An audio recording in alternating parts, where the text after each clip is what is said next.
Akhirnya para agen berhasil menumbangkan dua orang berkepala rusa tersebut dan menemukan barang bukti, sobekan gambar yang semacam struktur otak tadi. Nah, mirip kan sama gambar yang saya cantumkan itu. Sejak saat itu, Avi dan Gwen sudah tidak mau ikut campur lagi dalam urusan kode Cicada 3301 itu lagi.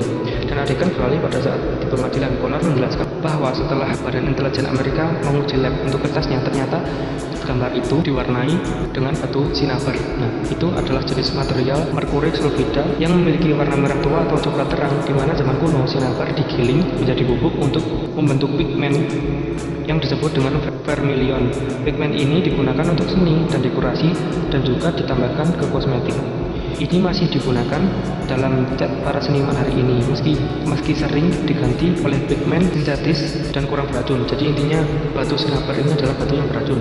Jadi biaya barang-barang itu dulunya menghabiskan banyak uang di abad 16, hanya cocok untuk raja. Nah, kata-kata itulah adalah kunci untuk membuka bagian lain dari teka-teki itu. Nah, intinya teka-tekinya itu udah terpecahkan, itulah ya. Connor bercerita kembali bahwa ia setelah itu sendirian dalam menyelesaikan dan memecahkan kode Cicada 3301. Dia sendirian di sebuah warnetnya Mas Kamidi yang harganya 2 jam 3.000. Nah, murah kan? Nah, misi selanjutnya itu muncul sebuah teka-teki dengan kata-kata ini: untuk melihat terang, kau harus menyinari kegelapan. Nah, si Connor menghabiskan waktu berhari-hari untuk mengartikan pesan tersebut.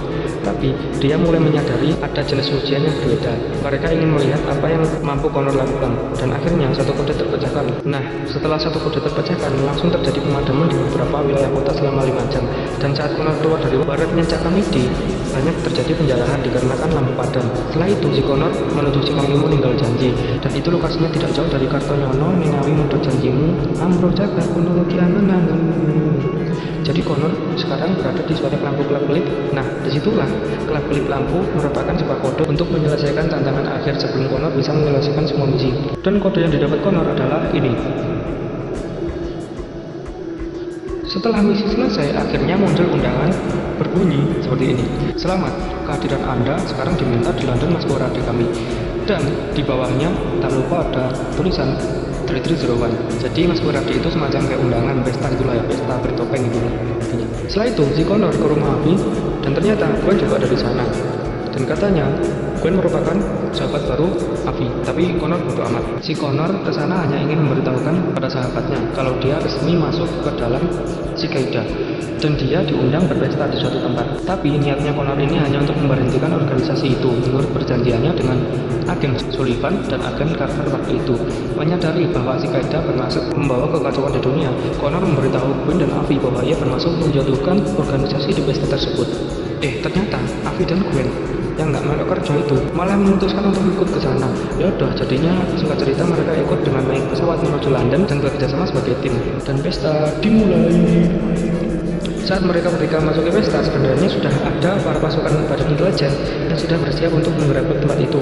Singkat cerita, hanya Connor dan Gwen yang boleh masuk, sedangkan Avi tidak diperbolehkan masuk karena tidak ada dalam daftar tamu. Jadi setelah memasuki tempat pesta, tujuan Connor dan Gwen adalah menemukan tempat bos atau orang yang bertanggung jawab atas semua ini. Dan mereka mencari-cari.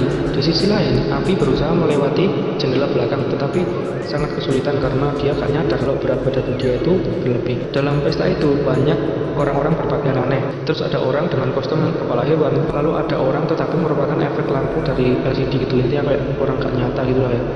Dan terlihat bahwa sosok yang mengendalikan pesta ini sekaligus pemimpin Cicada 3301 adalah seorang bernama Philip Dubois dengan beberapa pengawalnya yang badannya tinggi besar.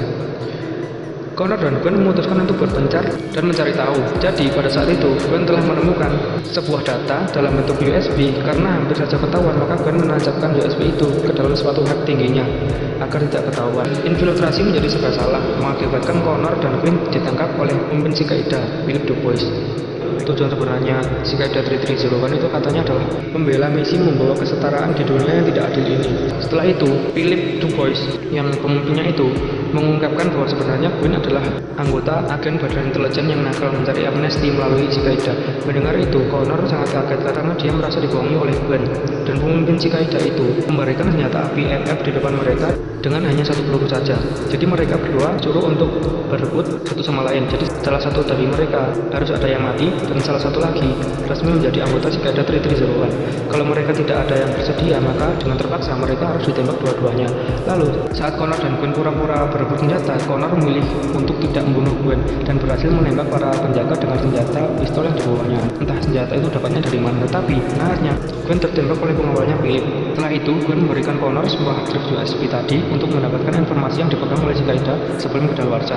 Ketika Connor menghadapi Philip Dubois, Philip Dubois mengaku bahwa dia adalah seorang aktor yang mengikuti perintah dari pimpinan Cicada. Berarti dia itu bukan pemimpin yang sebenarnya, jadi masih ada pemimpin yang lebih tinggi darinya, dan tidak menyadari bahwa ada orang yang akan dirugikan. Saat para agen Badan Intelijen menyerbu gedung, Connor berhasil mengunduh informasi dan melarikan diri. Upaya pelariannya itu gagal karena terjatuh dari ketinggian seperti adegan di awal film tadi, dan para agen membunuh si Philip Dubois. Pada awalnya ini hal konyol lagi terlihat. Pakaian yang dipakai agen Carver dan agen Sullivan, mereka terlihat tidak mengenakan pakaian seragam resmi. Konyol anjir. Tapi ingat, ini adegan adalah cerita dari Connor. Maklum, dia kan emosi banget sama dua agen itu, jadinya ya cerita ngelantur. Tapi adegannya itu bener, cuman pakaiannya aja yang dibuat-buat sama Connor. Setelah mendengar cerita itu, agen Carver langsung bilang, sialan anjing. Pada akhirnya tentang cerita dan kesaksian Connor, para hakim menemukan kesalahan dalam taktik yang dilakukan Badan Intelijen Amerika. Tapi juga memberitahu Connor bahwa dia telah melakukan beberapa kejahatan kriminal. Namun Connor, meski juga mengakui kesaksiannya itu tidak akurat, mengungkapkan bahwa ia mulai membocorkan dokumen pribadi tentang pejabat pemerintahan yang ia unduh. Connor mengancam akan terus membocorkan informasi kecuali dia menerima $1 juta untuk setiap dokumen. Dan setelah itu, Avi dibebaskan dari tahanan. Setelah pemerasan berhasil, Connor langsung meninggalkan ruangan peradilan dan terlihat para agen dan hakim terlihat kebingungan. Dengan santai Connor keluar dari ruangan dan dengan santainya juga dia melepaskan ikatan-ikatan rantai, borgol dan segala macam itu dan raut muka yang tidak berdosa. Nah, setelah pemerasan itu berhasil, Connor menggunakan keuangan barunya untuk membantu orang lain dan kembali bekerja di tempat awalnya dan bersenang-senang dengan teman-temannya. Pada saat itu, dia menerima pesan dari Gwen yang sekarang menjadi anggota Cicada, dan cerita berakhir ending yang sangat membikinkan. Sekian rekap alur cerita film pada video kali ini. Jika ada yang kurang dalam rekap alur cerita film, tolong tulis di kolom komentar. Kritik dan saran sangat diperlukan. Terima kasih telah menonton, sampai jumpa di video-video selanjutnya.